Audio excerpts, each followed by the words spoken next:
Hello, Reverend MeeLing, Reverend Susan MeeLing, Lady Dori, Belle, Susan MeeLing, Lady MeeLing. I've been known by a few names, quite a few. So, before I get back to other aspects of videos and the like, make sure to subscribe to my channel and like my videos and watch my videos and share them. Make sure other people do the same. So today is the 30th of April 2020, and by technicalities I could wear a bathing suit for this particular YouTube video. However, I would usually wear a one-piece bathing suit when I went swimming and scuba diving, and usually had a sarong, so this is close enough, right? Ish. So I went scuba diving. If you look through my website, www.susanmeeling.com, as well as my YouTube channel, Reverend MeeLing information, you'll be able to see the different scuba certifications as well as other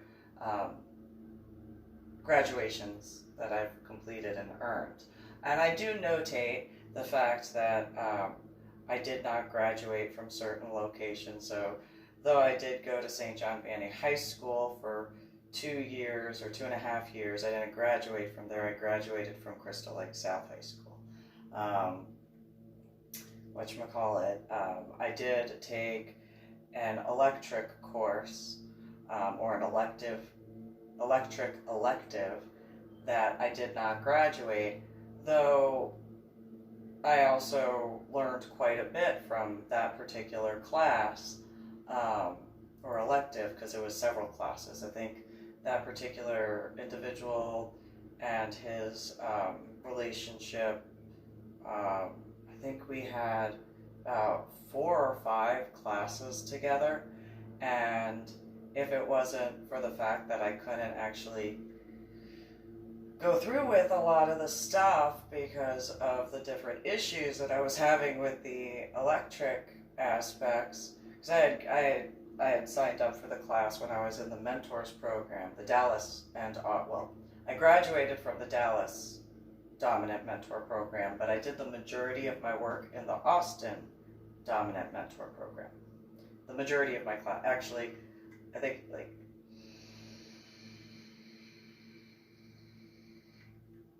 out of all of the dominant mentor program, the majority of it was actually completed in Austin. I completed the boot camp in Austin and all the homework that went with it.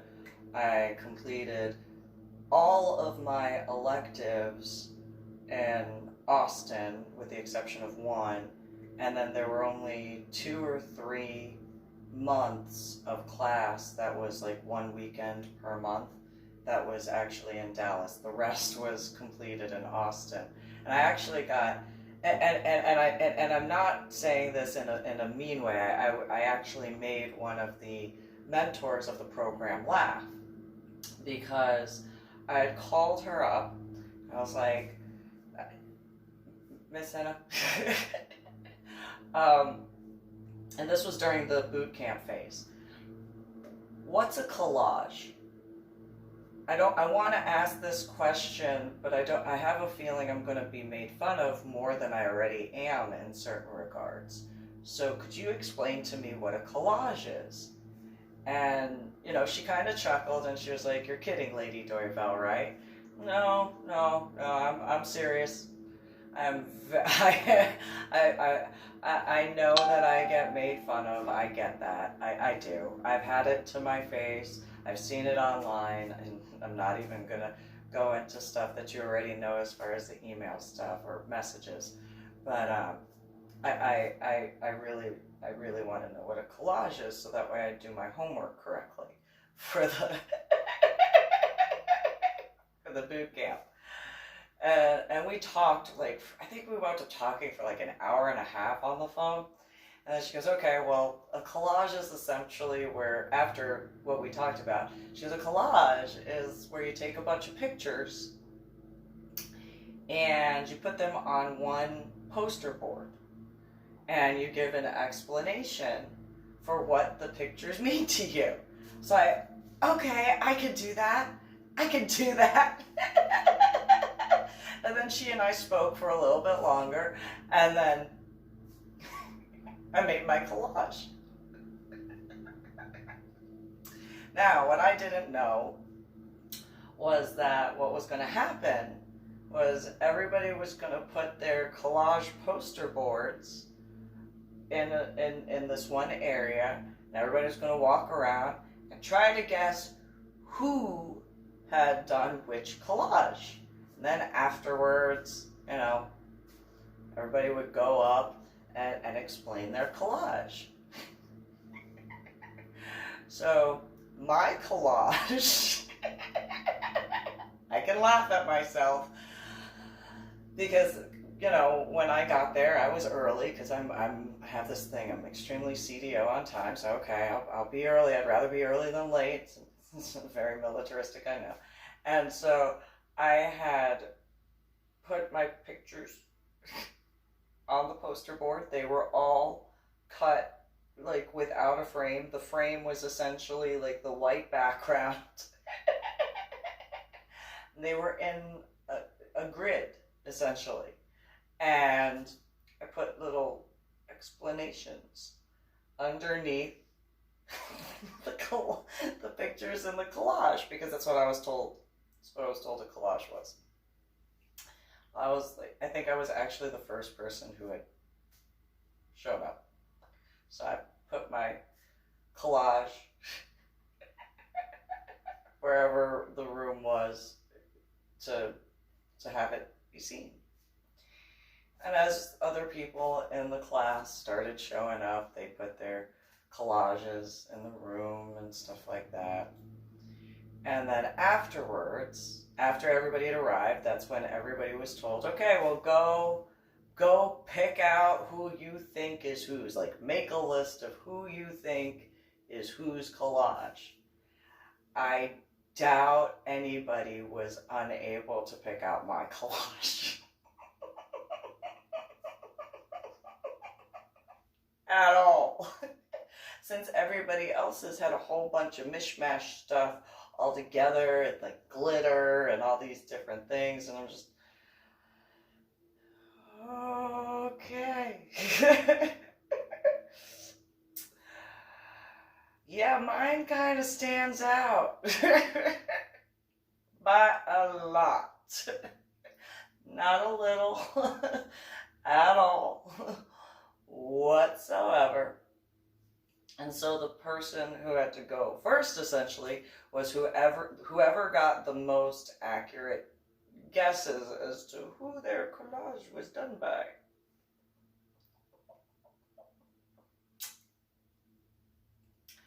So, because my collage was literally set up like one picture, one picture, one picture, one picture, one picture, you know, like 5 across or whatever, and then 3 down. Like that was how it was done.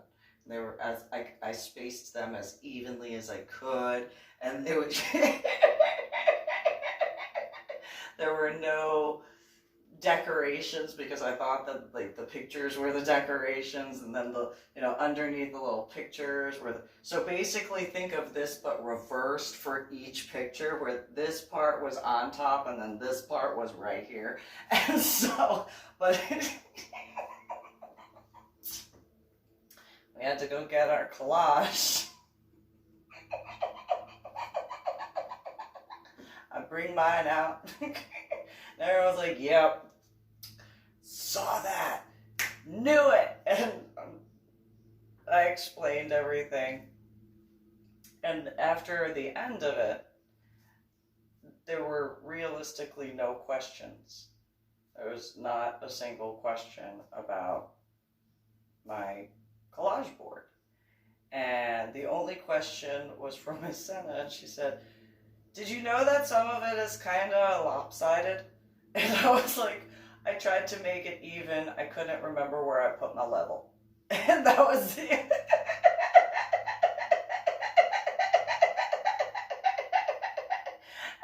And she and I laughed, and then everybody else in the class was just like, what's so funny about that? And I was like, because I'm really CDO. So it being a little bit like not straight across is funny.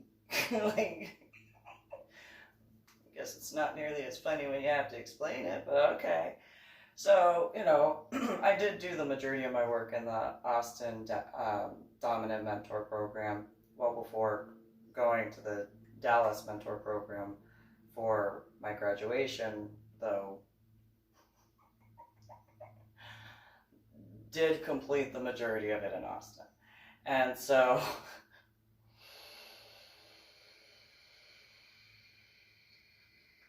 I put that in the information portion of my YouTube channel, Reverend MeeLing. Make sure to subscribe and like and share and all that. And so in there, not only do I describe the aspects of the Austin Mentors Program, graduation stuff, and then the one class that I did not graduate. But the thing about that is it's not in a mean way. It very much is I did take the class, I didn't graduate that particular elective because I couldn't. The guy who is teaching the class, a male, had actually not believed me at first when it came to certain things, and he understood the head injury on Palm Sunday in 2000. We talked about it. We talked about a few other things throughout the different classes, and then there was this one particular thing where he had a piece of material that had different pieces of metal on it. And at one point I knew that he had unplugged the electrical surge thing from it, but because of the residual electric stuff flowing through it, it was one of those, yeah, well, I still feel it. It's not as bad, you know, but I can still feel the electric pulses because it's metal, and metal conducts electricity. And so the following class that I had with the guy, you know, and I had already gotten to see a bunch of other stuff, but I wound up getting to see a few more things. And because he had stuff in other rooms that he didn't show other people before, and at least that's what he said.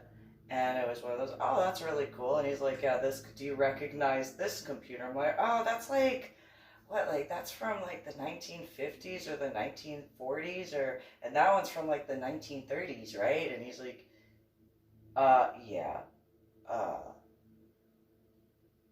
do you know that? Well, you know, just by the look and this, that, and the other, and then there's the buttons of these and so on and so forth. And he goes, so I can't let you graduate my class. And I was like, okay, may I ask why? And he said, because I can't have you actually work with the electric stuff.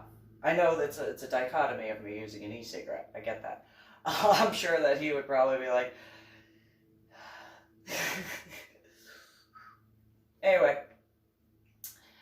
he had actually spoken with someone that he knew who did Reiki, and I had told him that I had earned my Reiki Master Level 3 teacher like years before getting into the Dominant Mentors program. And he had said, you know, he had spoken with her and asked if anybody who works with Reiki should like do an electrical. And she was like, well, it depends on what level, and it depends on their attunement and so all these other things. And so he said that he told her, well, hypothetically, let's say this person had a head injury on Palm Sunday in 2000. The female apparently got really quiet and was like, and she got attuned to Reiki? What do you mean she got attuned to Reiki? And then they spoke, and he told me, and that, she was like, yeah, no, she cannot. She cannot. The reason why she cannot do that sort of stuff is partially because of the head injury and partially because of the Reiki attunement. And then he didn't have the ability to answer her when it came to when she had asked, had I learned to do any other form of energy healing? And when he had told me that, I was like, oh yeah, I taught myself this, and this, and I learned this, and this. And while it's not like a class per se with like a graduation sort of thing, I taught myself how to do chakra therapy. I taught myself how to do gemstone therapy. I taught myself how to do chakra therapy with gemstone therapy, with and without Reiki healing, and then a whole bunch of other things. And he just kind of was like, so you're not allowed to do anything anymore when it comes to the electrical class. I'm like, okay. And he kind of was taken aback, and he goes, you're not upset with me? I said, well, no, it's for like the better aspect, right? And he was like, yes. I don't want my house to blow up. I'm like, cool. I don't want to blow up your house. And he's like, cool, I appreciate that. Like, I'm just saying, like, I don't want to cause any damage or anything like that. I do the best that I can to keep the energy aspects under control. And he was like, okay, well, I'm gonna have to let the mentors program know that you're not able to graduate this particular elective.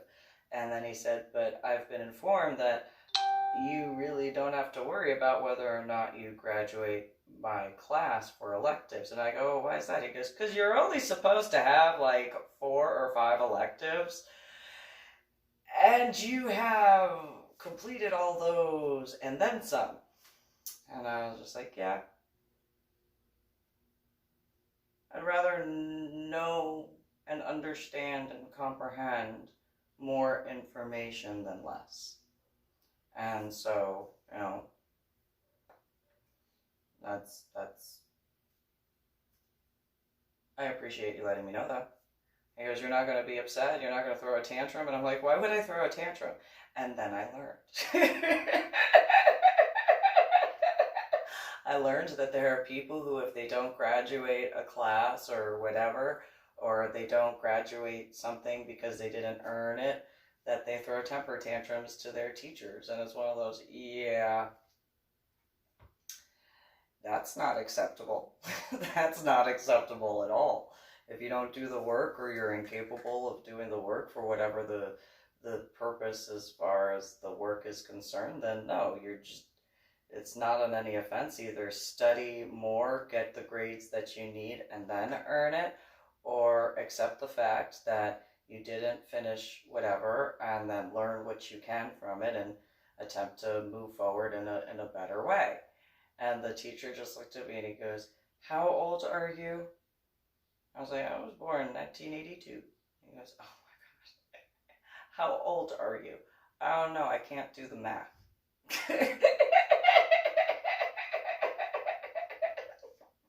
And that was in 2011, so I couldn't do the math. I couldn't.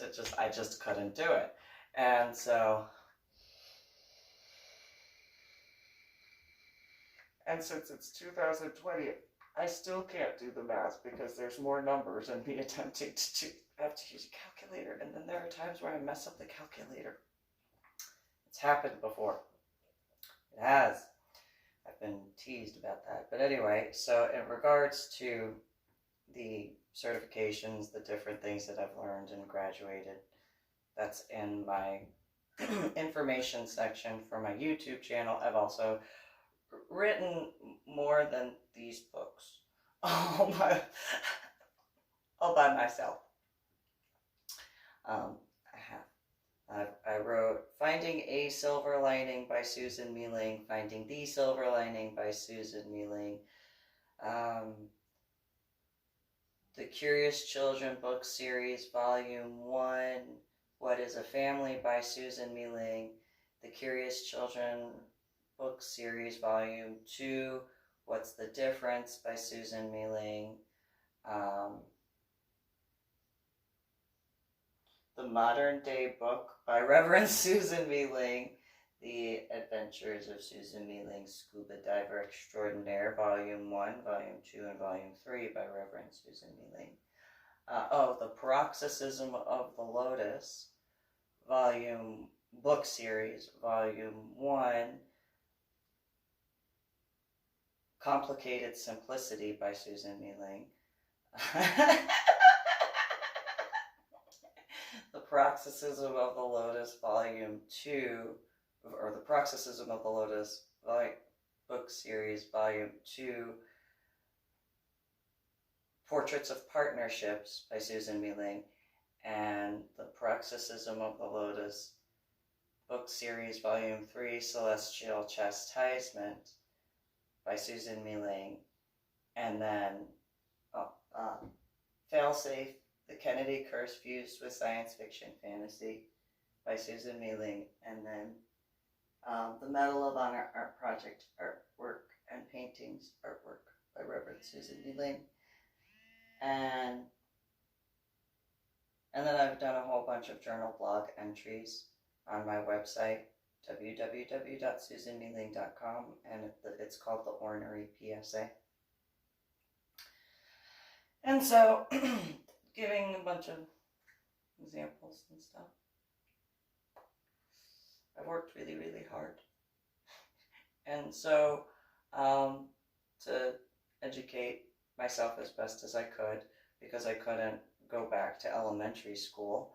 And after my head injury on Palm Sunday in 2000, which waking up from my coma in the state of Texas at Fort Sam Houston of JBSA, or Joint Base San Antonio, I literally had to be taught colors. I had to be taught how to count all over again. I had to be taught just the most simple things. Like what you learn in elementary school, I had to be retaught that. And even that was a long process. So there were a lot of people over the years who had difficulties believing the aspects of the head injury stuff. Not just the intelligence and stuff like that, but the headaches and migraines, and then the memory deficits and cognitive disorders. And the ones that actually had the biggest issue, aside from the BDSM community, the swinger community, and LGBTQ communities, were certain scuba divers. Because if they weren't there for my first open water certification, literally it was the National Geographic Open Water Scuba Certification, they weren't in that class, they did not see how much my teachers had to work with me to understand math. And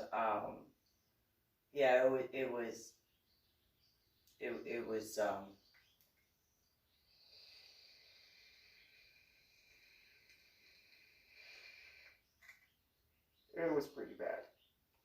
The math issues and whatnot like that. And so in that, the ones that I got to meet throughout were just like, oh, you're just getting, the tattoos just to whatever. It's like, no, no. Some of them understood. Some of them got it. Like there were some, and then there were ones that were like, no, that's just, you're just a millennial. Do not call me a millennial. Just like, oh, that's so, you're so cute. What did you call me? What'd you call me? I was born on the cusp. Kind of. But I'm not the stereotypical millennial. Do not call me that. Do not do that. Do not insult me that way. And for those who are millennials that are similar to me, where they're not like the millennials that throw a temper tantrum for no excuse, we're here. We're here. And then the millennials that get offended because I don't want to be called a millennial, well, look in the mirror, and that's why I don't want to be called a millennial. Little temper tantrums. And so I earned every one of my scuba certifications. Every one of my scuba certifications. And the only classes that I did not earn, and nor did I take. I did not take the class. I read the books, but I didn't take the classes. I read the books for ice scuba diving, and I read the books for technical and trimix scuba diving. And when it came to the ice scuba diving, I was like, yeah, I will slip and fall. And I have to do what with the chainsaw? I don't think so. I didn't even feel comfortable cutting a tree or two down with the chainsaw on land. I'm not about to go and walk on top of ice. Ice is slippery. With a chainsaw? I don't think so. No, that's cool. That's okay. I want to do ice diving. Not that bad. Not that bad. I don't want to do ice. I do want to do. I just not that bad. I like breathing and living and stuff like that. So no, I'm cool. Thanks. Nice to know that. That's very interesting. I got a few extra points in certain regards of understanding and comprehension, but I also know myself, and that's cool. I yield. I know I don't need to do that. And so, in that regard, the same thing with the trimix and the technical diving was one of those, yeah, that's really cool information. I'm not messing that up because I like to breathe and live and not have issues. And that looks like I will mess that. That's a lot of numbers. That's a lot of numbers and a lot of math. Thanks, but no thanks. I'll back out of that. I know my limitations. It's cool. That's cool. Thank you. I do appreciate it. Not going to do it. Nope, not going to do it. Nope. And the original owner of International Scuba, Patty, which is a Patty shop, but the names were spelled differently, Professional Association of Diving Instructors, PATTI, Patty Stewart, had, I went through the class and pulled myself out of the class after I registered for it. I was like, yeah, no. And that one, she was kind of a little bit upset because she was with the ice diving, because she was like, I contacted a guy in Michigan and he was so excited to meet you. And I was like, well, maybe we can meet on land. Because I just don't feel comfortable with a chainsaw at all.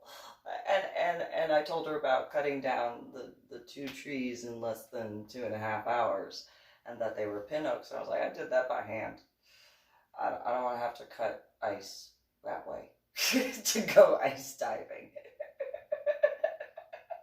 Just saying, I don't want to get hypothermia to go scuba diving. I'm just saying, it's just, that's cool. Before even getting to go in the water, thanks, no thanks, no. It really seems like a cool thing, but I know my limitations. And so, but I did, and I've discussed it in my scuba diving books, I've discussed it probably in prior videos. I've also discussed it with several individuals that were my instructors back in 2009, and one of my instructors had freaked out the most. And that was the guy who made me go do my homework, which, okay, yes, for the class I had to go do my homework, but the class that he was teaching at the time was underwater videography, and I thought that part of the class meant I was going to be taught how to use the underwater videography video camera underwater before actually going in, and no.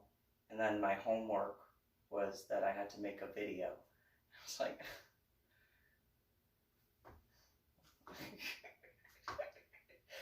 Jeff, you're mean. So bad. I'm gonna make a video, and it became a banter back and forth between, because it's such a, well, you go do your, I will. I'll go do my homework then. You don't know, I'll do my homework. You don't know, I'll do my homework. I'll do my homework. I do my homework. I'm gonna make a video and you're gonna cry. And that's gonna be that is my mission for my homework. And he was like, yeah, oh, okay. No, you're gonna cry. I've seen a lot of scuba or videos, and I'm an instructor for scuba. Yeah, well, you haven't seen my video, and I'm telling you, I'm gonna make you cry. I'll make you cry, and you're gonna be a girly cry too. And if, for those who know my instructor, real big tall guy, big girl, had the biggest crush on him, but I was not gonna earn my certifications that way. And so, does not do anybody any good to earn any certification, class, or anything that way at all. Doesn't do anybody any good. And so it's like, as much as, but I'm still gonna make you cry. I'm gonna make you cry, little girl. Oh, that's cute. Oh, you call me what? First you tell me I gotta do homework, and then you call me what? Call me what? I'm gonna make you cry. Just, I was gonna make you cry to begin with. Now I'm gonna make you cry. And when I mean cry, I'm gonna make you just and we bantered back and forth. But in regards to that particular, and I made him cry. I know I did. He didn't let me see it, but I know he cried. I know he got all girly. That's right. That was a sign from the fairies saying, yes, he did. He got all girly crying. Yes, he did. He got all girly. Obviously, I did not touch the book. Just saying, I was over here and then it fell. So, you saw it on the video. Fairy knocked it over, and not this one. And so, I can make that joke. Anyway, so he and I were talking well before this particular homework class. And we were talking about, ideal scuba dives. And he had said, I think he wanted to go to Fiji. I think that was where he had wanted to go at the time. He was like, I really want to go to Fiji. And I was like, well, I'd like to go there. And he was like, so what's your ideal? Like, well, I got a few. Got a couple ideas. And he was like, okay, well, you want to, let me know? And I was like, well, one, yeah, it'd be cool to go to Fiji, but you have to take an airplane, right? And he said, yes, you do. You have to take an airplane. I was like, well, because of my headaches and migraines, after what I dealt with in 2001 and 2002, when it comes to flying, I don't know, airplane stuff has to get a lot more, where I don't feel the pressure changes as much because it hurts too much. And I learned with the trip to Cozumel that was, and same thing with the trip for my cavern certification. Both of those airplane trips to and from were excruciating for my headaches. And so, it almost became borderline migraine if I didn't know how to do certain things to attempt to do what I could, because of the air pressure and stuff like that. So I told him, I said, I'd like to dive all 50 of the scuba, I would like to scuba dive all 50 of the United States. And yeah, I know that for certain ones like Hawaii, I'd have to take an airplane, but I'm sure I could take a cruise and then go out there and then be able to go scuba dive. Hawaii, I really want to scuba dive a few different locations out there, one being the Arizona, and then a couple other locations. And whatchamacallit,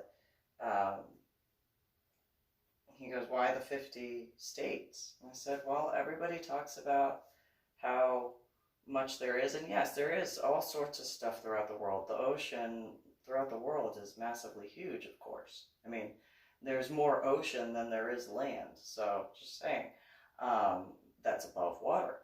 And I feel that the 50 states are kind of ignored for how much beauty is actually within each individual state. And he goes, well, what if the state doesn't have any water? And I was like, there are rivers, there are streams, there are missile silos that, you know, you can go to. And he was like, there are no underground missile silos. And then, like a week and a half after that class, there was some paperwork that came out. Oh, we're going to go scuba diving in an underwater missile silo. And it was, where is Jim? Where is he? I'm like, see, I told you. I told you. And so, you know, and he goes, okay, well, what about, like, other than the 50 states? I said, well, I want to go, this one is part of the 50 states, but also different. And he was like, well, what's so different about, I got him all girly from this one.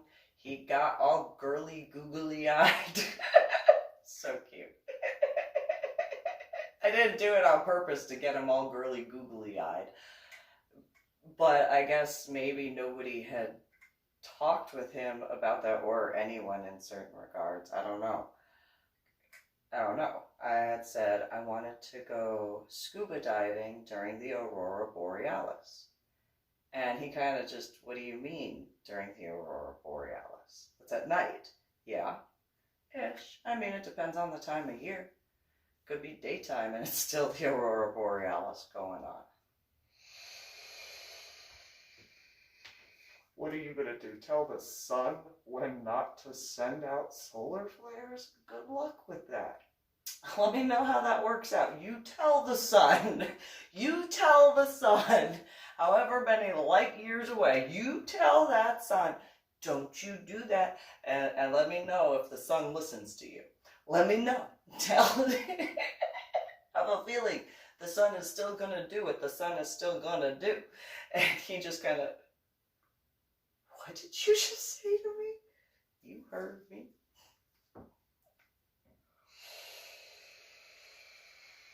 Have you ever tried to tell a female what to do?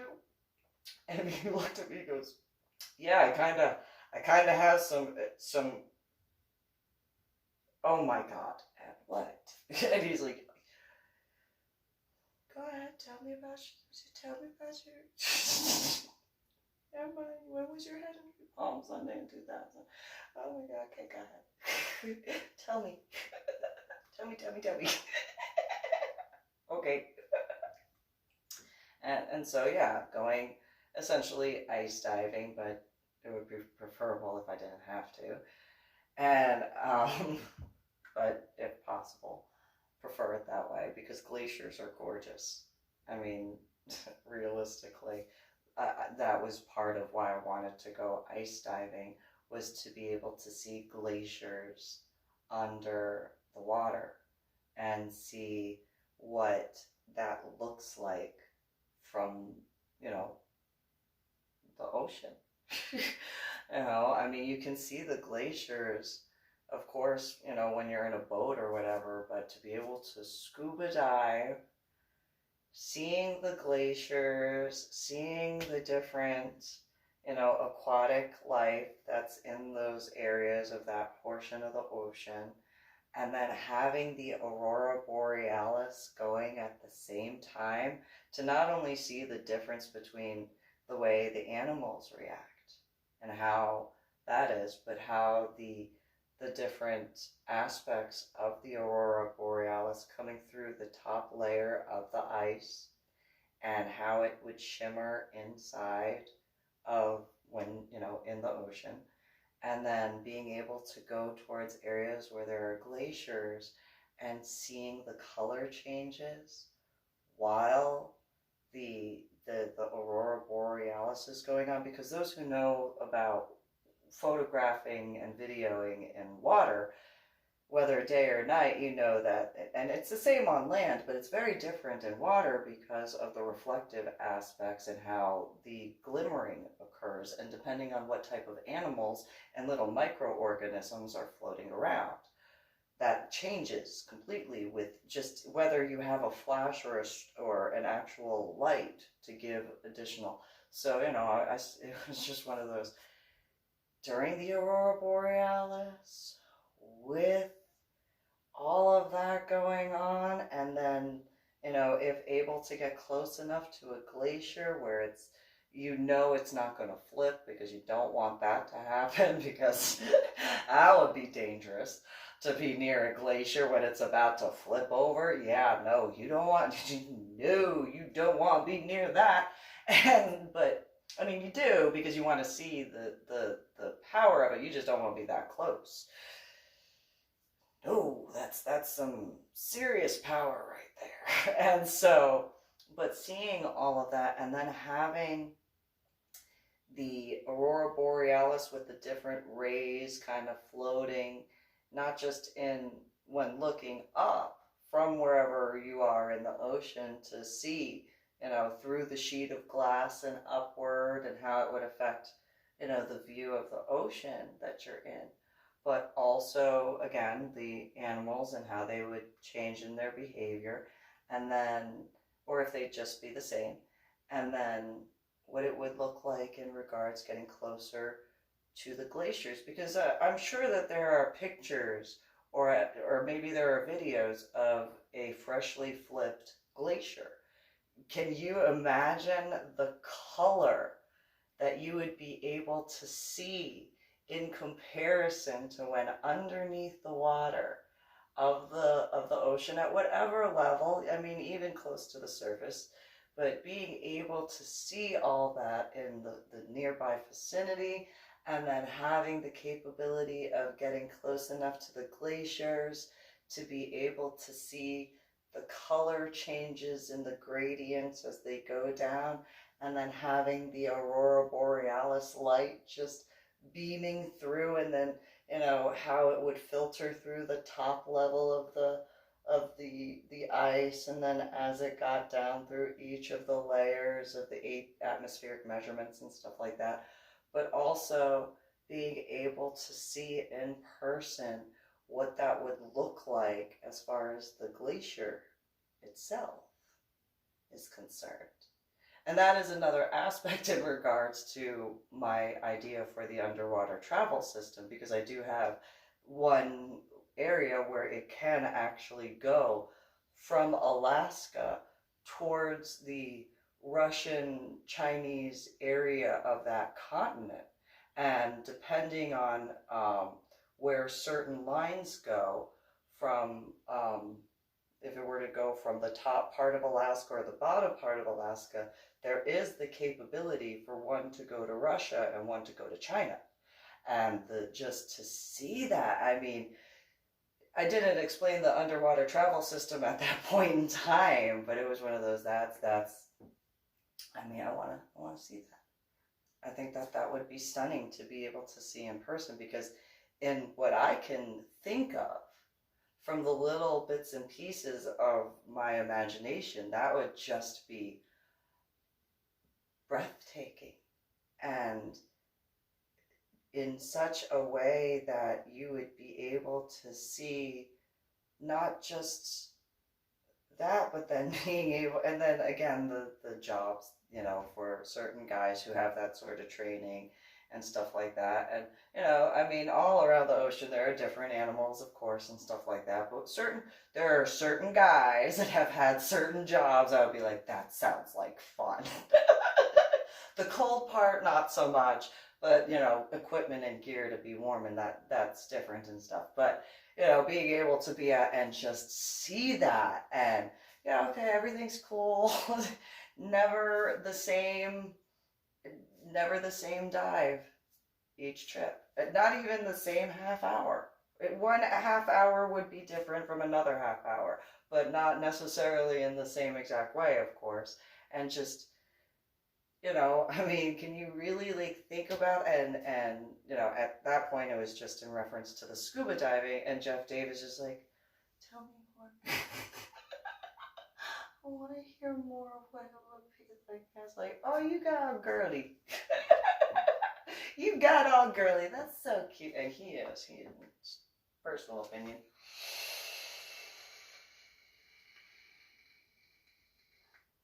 I am how I am. And I'm not one who usually gets into blondes. So that's kind of that's saying something in certain regard. I'm not usually into blondes. Whether dyed blonde or not, just it's a thing. I am the way I am. But anyway, so but yeah, the aspects of the underwater area of that, and then I mean, of course, the warmer waters and stuff like that of the ocean. Yes, there are plenty of things to see. There's plenty of, but for me, I like bigger animals. I think that I am one of those weird females who is like, "Aww, look, it's a little baby whale shark. Who's such a cute little whale shark? I don't care how big they are. They're so little, so cute. Little baby bellies. So cute." I'm also the same female who thinks that anglerfish are cute.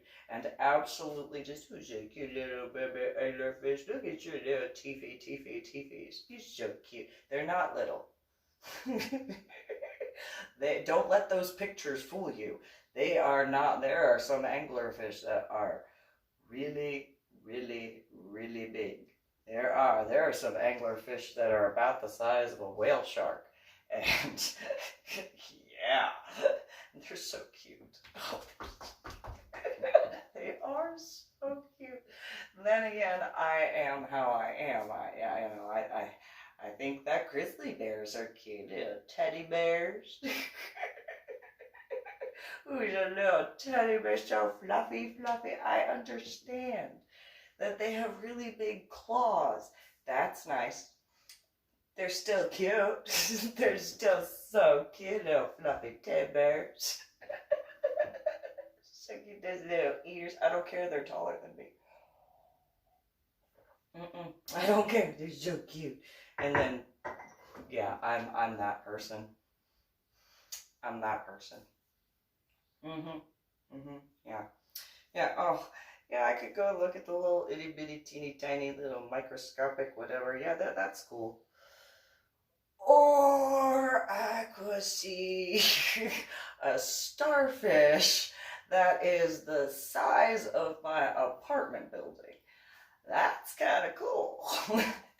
To me, that is really cool. I mean, I know that there are starfish in that area of the ocean where they're, the size of a school bus, but, they're that sick cuties, little cuties. And then, like, the sea anemones that are really, really, really big. I mean, you don't want to get that close to them. They'll hurt you. But still cute. And so, I am that. I had 2 Great Danes. And my boy Ganesh was 200 pounds. And his back, well, both. I mean, Freya was like to here, and Ganesh's back was like here. It's like, yes. Okay, walk. And they never left my side. They when walking, they didn't lead, they didn't pull. It was one of those, all right, and they'd walk right here, and it's like, all right, that's right. You know who is in charge. All right. Never really thought how much of a little bit of a twist in the mind that might be to some people in the neighborhood, where it's like, yeah, I'm only 5'4", and Freya weighed more than I did, at like 7 months old, and I'm like, yeah, no, you know. You know who, and so, yeah, I'm that person. But in regards to the scuba diving, you know, I think that that would be amazing. And then, you know, just constant seeing of different stuff. And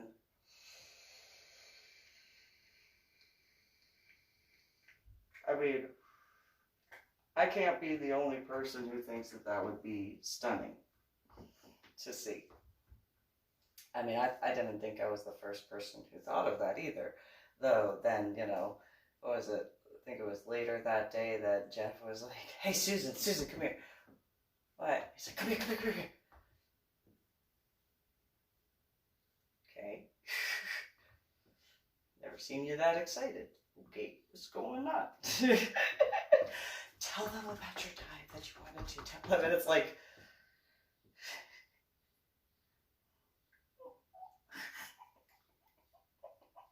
okay, sure. And I was going to go do a dive, but okay, sure. And just sit down. I was like, all right, well, so which dive are we talking about? And he's like, the one with like the ocean. I'll be a little more specific on that. Scuba diving happens in water, so just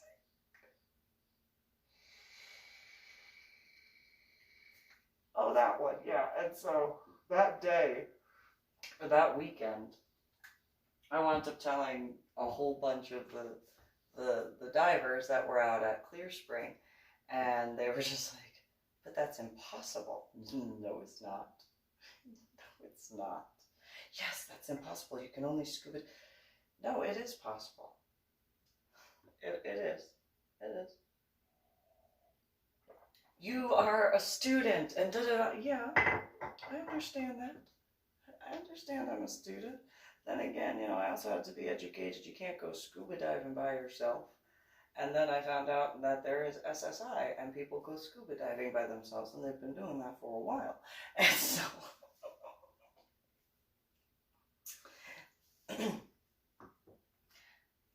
I went there by myself.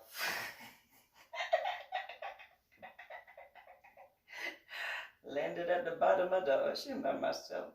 And then that whole self-contained underwater breathing apparatus. So yeah, I thought about that. Thought that would be a pretty cool idea, and so I cannot be the only person who would think that that'd be a really cool scuba dive. I can't. And how much could you learn? I mean, you know, isn't there that what's it called? Immersion therapy or something like that, or immersion teaching, where you send somebody somewhere and they have to learn the language that way? Well,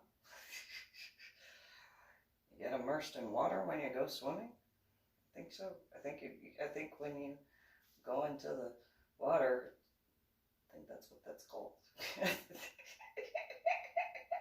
I'm fairly certain. Just saying. So yeah, I thought that that would be interesting at minimum, and so, and then there are certain things that could be utilized in multifaceted ways, because there have been people I've met over the years, and I think that nowadays it's becoming more accepted as regards to human beings are not the only quote-unquote intelligent life in the universe. I mean, when I was growing up in New Jersey, people told me, oh, you're so weird for thinking that. Yeah, okay, so you're the smartest in the galaxy.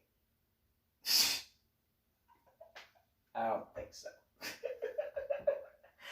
Not at all. No, you're not. No. I don't care you're about to be valedictorian. That's nice. And I mean that in the Anna way. And that was in regards to some people I knew in church, and it's like, that's nice. I mean that in the Anna way. But no, to think that human beings are the only intelligent life force in the galaxy is just, it has been an issue for me to understand for years, decades, I guess, at this point. And so, and I even wound up dealing with that when I was in various areas of Texas. Oh no, that's out there thinking. And I was like, yeah, the galaxy is out there. Yes, it is, because we are on Earth. The galaxy is outside of the orbit of the Earth. Technically, the Earth is in a galaxy. There are multiple galaxies throughout the universe. Just saying. And people would look at me like I didn't know anything. And it's like, I mean, I'm not a scientist that knows that sort of stuff. I don't work for NASA. But I'm going to guesstimate there are people who know that there are stuff outside of the orbit of the Earth. I mean, come on now. How do you think that we know about, like, the solar system? What, the solar system is the only portion of this part of the galaxy? Please. Oh, no, you don't know what you're talking about. No, I'm telling you. I'm telling you. And more recently, I have found that there are people who believe that. And it's like, if I knew the people at the time, I'd be like, see, I'm not the only person who believes that. See? Anonymous did a video on that. So have other people. They have done it. They have proof and stuff. The Navy put out stuff. See? See? Can't do that right now. It's quarantine lockdown, so you can look it up on your own and research that. Then again, I'll stop this video and go into, well, I mean, I might as well continue. So, years after my scuba diving, meaning I had stepped back from scuba diving because of that particular scuba dive, I could feel certain things in regards to myself, and I knew that I could not put it into words for if I were to go scuba diving and something occurred. And I was not willing to have any of the scuba divers that I was with at the time have to attempt to try to explain to the first responders and the aspects of. And I was just, I'm not willing to have those issues for any of those groups. I'm not willing to have those guys, worry if they had explained certain things enough. I'm not willing to put that sort of, pun intended, pressure on other individuals and stuff like that. And so, and that's before getting the medical community involved. Well before that. Well before the healthcare community. And so, and not in any offense of the medical community, but in regards to, I don't believe that there is a doctor who has, lost a patient that does not feel certain things, despite however and whatever they get into. I cannot believe that every doctor out there that has ever lost a patient has never cared in certain regards. I can't believe that. I know that there are some that have become desensitized over time. But at the same time, even something because of the multifaceted aspects. It's one of those, I didn't want to do that to all the different types of people involved with that. And so I worked on what I needed to work on at the time. And, you know, not only that, but then my son and my daughter, I had a thing where I made an oath to myself where I was not going to ever go on a scuba dive that I would not safely ascend from. Not just safely descend, not just safely scuba dive, but safely ascend from. I didn't ever want to have that as an issue for my son or my daughter. That was extremely important to me. Still is important. And so, you know, well, some people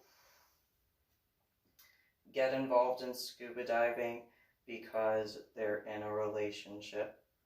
And I'm talking more on the female aspect, because I learned that more males will get involved with scuba diving on their own quicker than females will. And I don't know if I met any females at the time that didn't get involved in scuba diving being in a relationship. I think that at the time, in 2009, I was the only female in the groups that I was with who had gotten involved with scuba diving for myself, on my own, not to be in a relationship. Not that I would have minded that sort of thing, but at the same time, you know, it wasn't like the number one priority for me. And so with that, I mean, it would have been cool in certain regards for certain things, but I wasn't going into scuba diving for that. That wasn't my goal.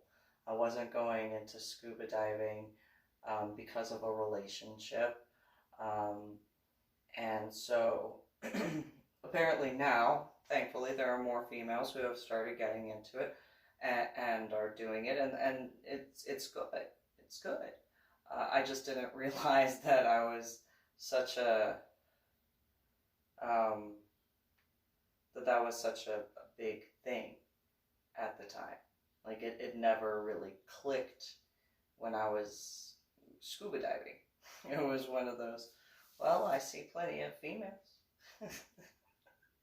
So that obviously means there are female scuba divers. I'm not the only female scuba diver. The female who owned the shop, you know, she being a female, you know,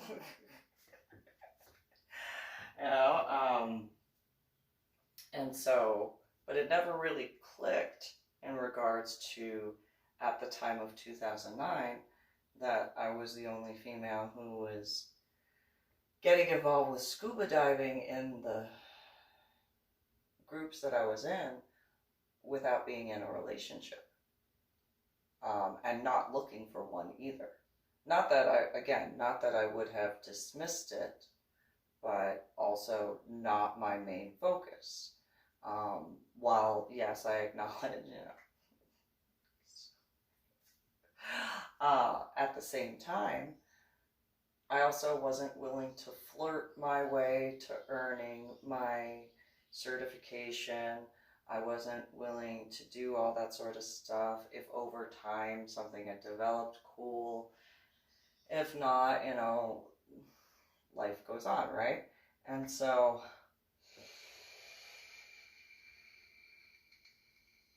for me, you know, I was looking at number one in regards to the health aspects.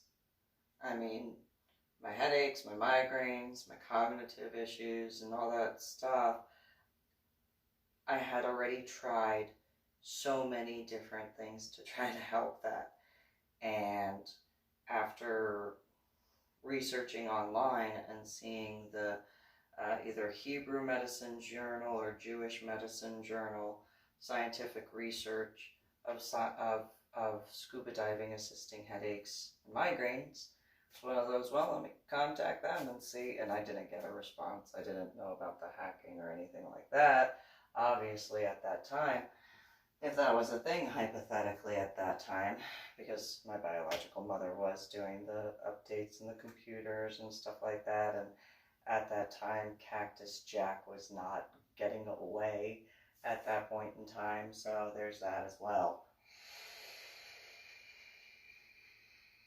So, also known as Jeffrey Kirkendall Jr. And so, I had done what I could for myself, and I'm really glad to see that there are programs for veterans that have, you know, certain things that they can get involved with the scuba diving, because obviously I survived, so you know, there is that. However, I did not I did not go into it looking for that. I acknowledge that I had tried to get into the Marine and Science Technology School when I was younger, because I had the ideas as far as certain things, but I couldn't put it into words. And how do I draw something like that? Irony. And so I had, and I did draw it later. I put it on my Facebook page. I did that. Yeah, that's my drawing. And if that has to do with Q, yeah, I drew it. I didn't sign at that time. I didn't sign the picture. I did recently, but yeah, I came up with that, and I have the ideas for that, and how and what materials to combine to utilize, and how to economically close various aspects of other stuff, I'll leave it at that, out in the ocean, and clear out some certain things. And while I know that there are plenty of companies that do that already, I know that there are some in deeper sections of the ocean and they're closer to certain underwater lines of stuff that are of a concern, and so I have ideas for that if those aren't already in use. But then again, you know, I haven't seen any news articles where they've removed something from certain locations that I know that have extremely deep waters. Extremely deep waters. And so, and I've been looking for them. I've been seeing and paying attention where I can. I'm not doing the search because I know better. But it's one of those, all right, you know, let's see if it pops up on the news feed and see if they've found anything in certain locations. No, they haven't? Okay, well then it hasn't come across in the news feed. Either one, they haven't found it, which is most likely, and that not being rude. Two, they're working on locating it, which goes back to number one. And then three, if they have actually found it in certain locations, because there's multiple, the way to get them out of there.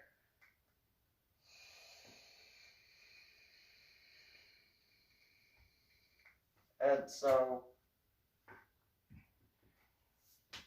And then depending on the age, on top of the depth. Because depending of the age on top of the depth, it depends on, I mean, they haven't removed the Titanic out of the ocean yet. That's an example. They haven't removed that. And not that that is like the only one that I've been looking to see whether or not they have removed, but that is one that is actually known. And so it's by name. And so it's one of those, well, you know, if they haven't removed that, then, you know, I have ideas. I have ideas. And, you know, I understand it's in a deep area of the Atlantic. However, again, you know, a few ideas. So, yeah, I know that there are individuals who know where I am. And I've sent my books out and letters. Sent letters out. Sent letters to the Gates. And I sent letters to Mr. Bezos. I know that they're in other stuff too, but they have technology stuff that could be utilized in that regard. That's why I contacted them. And then I did try contacting Shark Tank. I got an email back saying they weren't interested in that. But I also contacted like that Tesla guy and that Elon Musk and Patty and Noah and National Geographic and Dan Aware and Nowie, the FBI, CIA,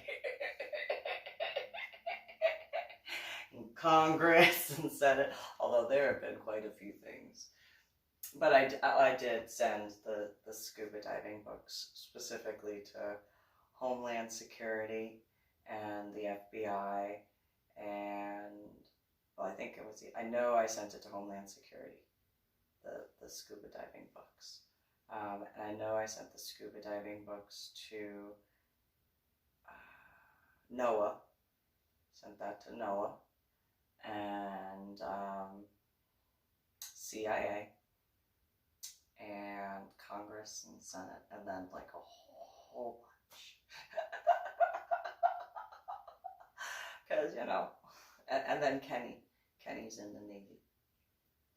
Kenny's in the Navy, so he knows how certain depths are of the ocean. And I tried showing the drawings to a guy I knew in scuba diving that I did ironically date later on. And he, well, what about this one? That's easy. Well, how? Well, words. Dumb, I'm not that dumb. And so, yeah, I'm going to take my ideas and run with it.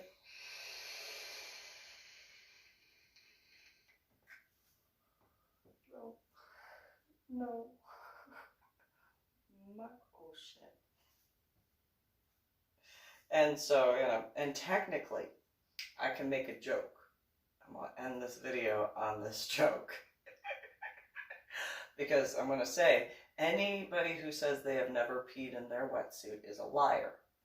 Flat out is a liar. I don't care. I don't care. I don't care. I don't care if you are male or female. If you have if you want to tell someone you have never peed in your wetsuit and you went on a scuba dive, for liar. No. No. And so my joke, because it is the truth. When I was at the bottom of the ocean, I was born in the year of the dog. I have to lift my leg by technicalities. Although to stay buoyant.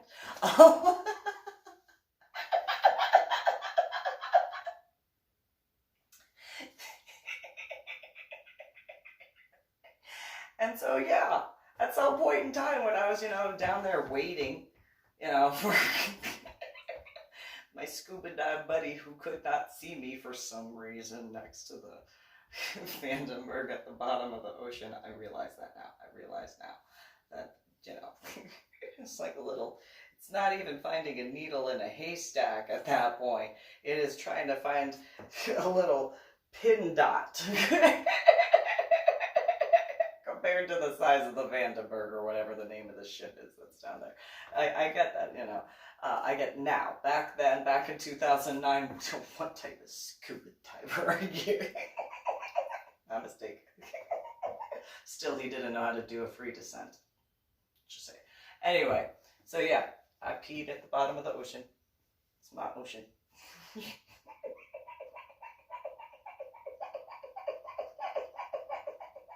Not only is it my ocean, the land. Because it was when I was standing and looking up and going, what? That's probably why that particular, you shut your mouth, you go back down to deeper than where I am, and don't you make me punch you in the face to defend myself. Cute little teethy, one tooth. I only saw one tooth of that fish. Or whatever. And it, I didn't see the top of the tooth. And I didn't see the whole width of the tooth, because the width of the tooth is longer than my arms spread out like this. And it, dude, it's a big TV. Didn't even get to see the gum line. I just saw the mouth close. And yeah, that's right, you better go back down. Yeah, you better get back down there. What is wrong with cherubim? Why can't they listen? That fish listened, or whatever. There's a big fish, I know that. I don't know what it was. It's cute though. I mean, that tooth was so cute.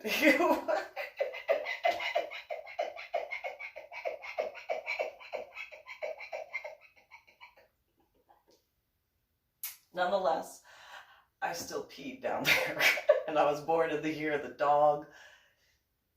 My ocean, my land. Different version of squatters' rights, huh?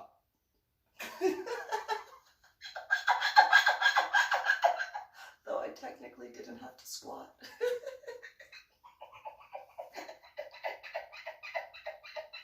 Come on.